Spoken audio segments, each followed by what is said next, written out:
सोयाबीनचे 3 वर्ष जर कोसळले की नाही, कोणाकडे सोयाबीन हात वर करा. 3 वर्ष सोयाबीनचे दर कोसळलेत. हे सोयाबीनवर बोलतात, हे कशावर बोलतात? ऊसाचा प्रश्न आहे. राजू शेट्टीने सांगितलं 263 रुपये अजून दिले पाहिजेत. पराग कारखान्याने भीमाशंकर पेक्षा टनाला 350 रुपये कमी दिलेत. त्याचे लोकांकडे येणे बाकी आहे 25 करोड. त्याच्यावर बोलतात का? कशावर बोलतात? हिरड्याचा भाव कोसळलाय, हिरड्यावर बोलतात का? कशावर बोलतात? आम्हाला दिवसावीज पाहिजे का नको? दिवसावीजवर बोलतात का?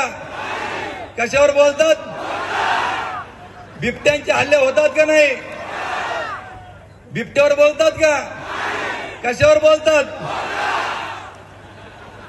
1,500 दिले, तेलाचा डबा वाढला, खोबरं वाढलं, त्याच्यावर बोलतात का? कशावर बोलतात? साहेब, एकच महाराष्ट्रातला प्रश्न त्याच्या भोवती निवडणूक खेळते का डिंबे आणि माणिकडोहचा बोगदा. आम्हाला त्यांना विनंती करून आजही साहेबांच्या साक्षीने सांगायचंय की खूप काही सांगितलं तुम्ही.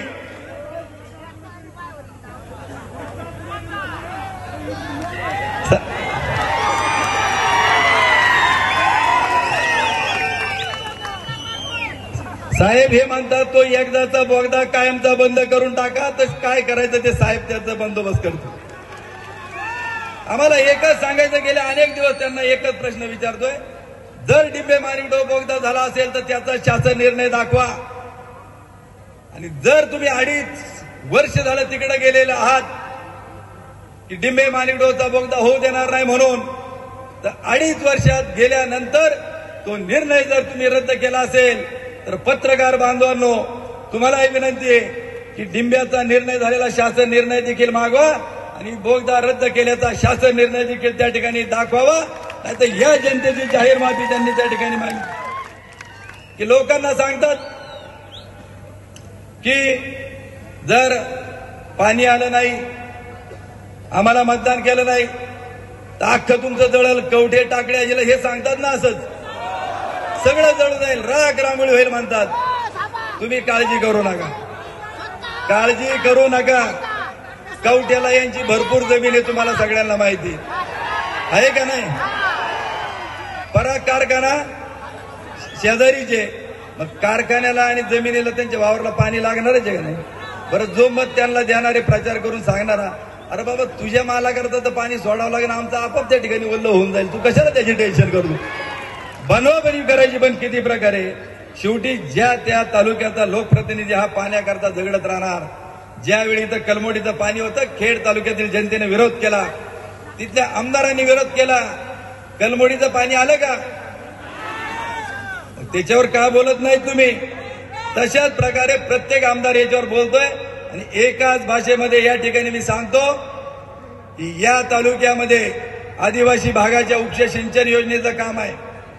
7 गाव पठारला त्या ठिकाणी पाणी नाहीये, माळसाकांतला पाणी नाहीये आणि त्याचबरोबर थिटेवाडीमध्ये देखील पाणी नाहीये.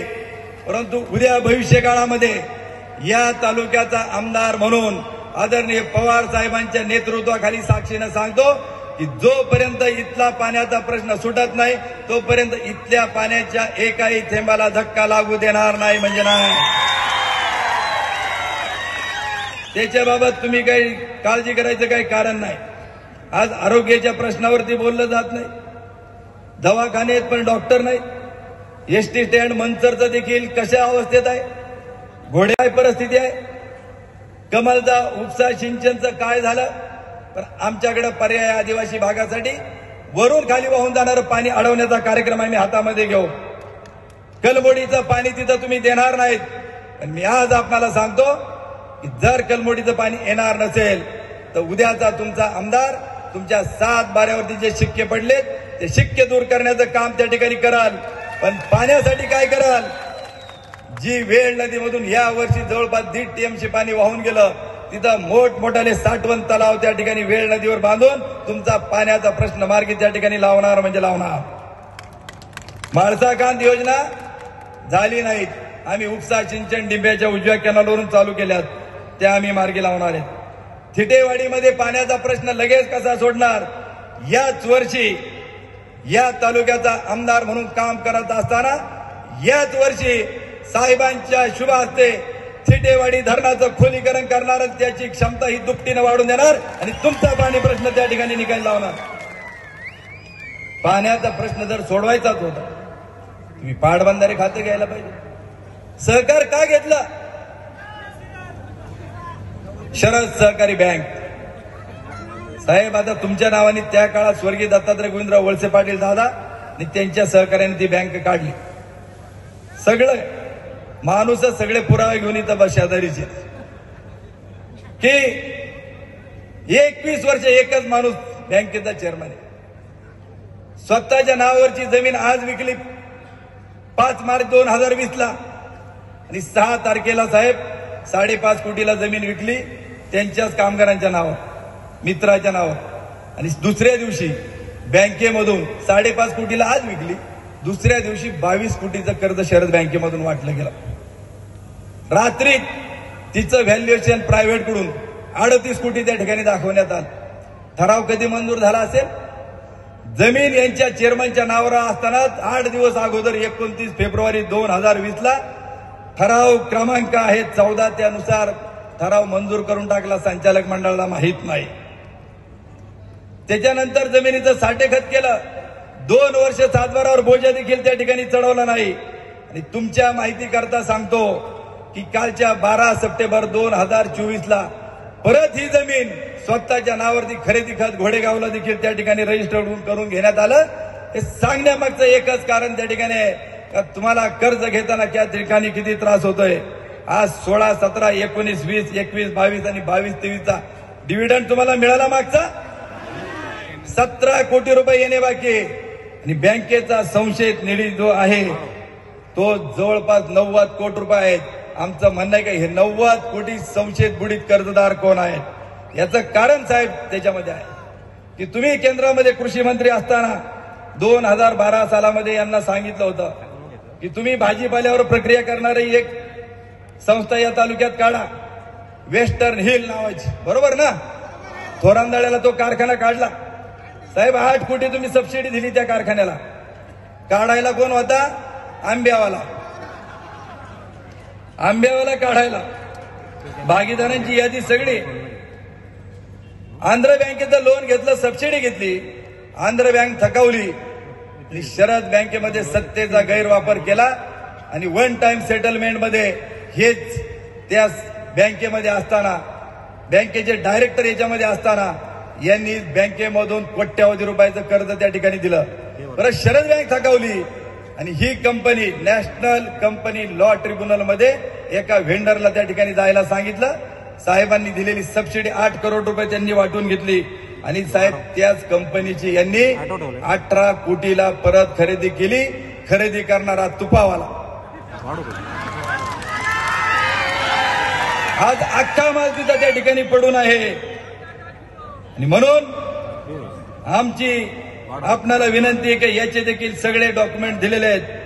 पाण्यासाठी गेले नाही तर हे गेले या संस्थेमध्ये केलेला एवढा मोठा जो काय गैरव्यवहार आहे. आणि तुम्हाला सांगतो उद्या आपलं महाविकास आघाडीचं सरकार आल्यानंतर ज्यांनी ज्यांनी हा घोटाळा केलाय यांना जेलमध्ये आत घालण्याचं काम आपलं सरकार त्या ठिकाणी करेल. साखर कारखान्यामध्ये देखील तीच परिस्थिती चालवली. ते पुस्तक काढा यशोगाथा भीमाशंकरजी. आपल्याला कारखाना कुणी दिला. हा धरण असं तुम्ही म्हणता. तो व्हिडिओ धरणाचा फिरतोय त्याच्यातच त्या फाईलमध्ये आणा. जो व्हिडिओ फिरतोय धरणाचा त्याच्यात पवार साहेबांचा कुठं उल्लेख आहे. फोटो आहे. भीमाशंकर कारखाना कुणी दिला. त्यावेळी काय सांगत होते का साहेब असे सांगायचे तर मी डीएड कॉलेजचा प्रस्ताव घेऊन आलो, साहेबांनी सांगितलं की तुमच्या तालुक्याला कारखान्याची गरज आहे. ही भीमाशंकर कारखान्याची यशोगाथा नावाची एक पुस्तिका लिहिली, याचा लेखक आहे आंब्यावाला. एकाही पानावरती कुठेही पवार साहेबांच्या नावाचा उल्लेख नाही. कृपया साहेबांकडे हे पोच करा. आज मला एवढं सांगायचं की त्यांना प्रश्न आहे की नियमित ऊस घालणाऱ्या ऊस उत्पादकांना तुम्ही सभासद कधी करणार? ज्या शिरूर तालुक्यातील शेतकऱ्यांचे 6 करोड रुपये अनामत खाती शेअर्सपुढी जमा केलेत, त्यांना सभासदत्व कधी देणार? माझा वाद आहे तुम्हाला की उद्या या तालुक्याचा आमदार म्हणून काम करत असताना सहकार विभागामधून तुम्हाला सभासद करून घेण्याची कार्यक्षेत्र वाढवण्याचं काम हा उद्याचा तुमचा आमदार त्या ठिकाणी करेल. साहेब, सगळ्यात दुर्दैव आहे की आजपर्यंत महाराष्ट्राच्या इतिहासामध्ये साखर कारखाने एवढे उशिरा कधी सुरू झाले नव्हते, परंतु पहिल्यांदाच यावर्षी साखर कारखाने अजून सुरू झाले नाहीत. अख्खी कारखान्याची यंत्रणा कशाला वापरली जाते? ज्यांचे ऊस जळाले त्याचं काय? उन्हीनं खाल्लं त्याचं काय? गहू पेरायचं त्याचं काय? कांदा लावायचा होता त्याचं काय? परंतु या वर्षी सांगतो की याचा दुष्परिणाम असा होणार आहे, 25 नोव्हेंबरच्या आत कारखाने चालू होणार नाहीत आणि मार्च एंडला तुम्हाला सोसायट्या भरता येणार नाहीत. 12% तुम्हाला त्या ठिकाणी व्याज भरावं लागेल.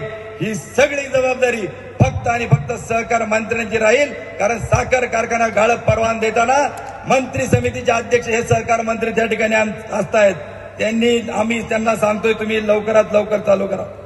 आज कारखाना भीमाशंकर तुमचा कारखाना खासगी आहे तर आमचा त्याला विरोध नाही, पण भीमाशंकर सहकारी साखर कारखान्यामध्ये ज्या टोळ्यांचा करार केला जातो 2017-18 सालापासून आजपर्यंत तुम्ही 6 कोटी रुपये इकडच्या टोळ्या त्यांना ऍडव्हान्स भीमाशंकरने दिला आणि त्या 40 टोळ्या 35 टोळ्या प्रत्येक वर्षी स्वतःच्या कारखान्याकरता ज्यावेळी फिरवल्या, इकडे लोकांना सांगतात आमच्याकडे टोळ्या नाहीत.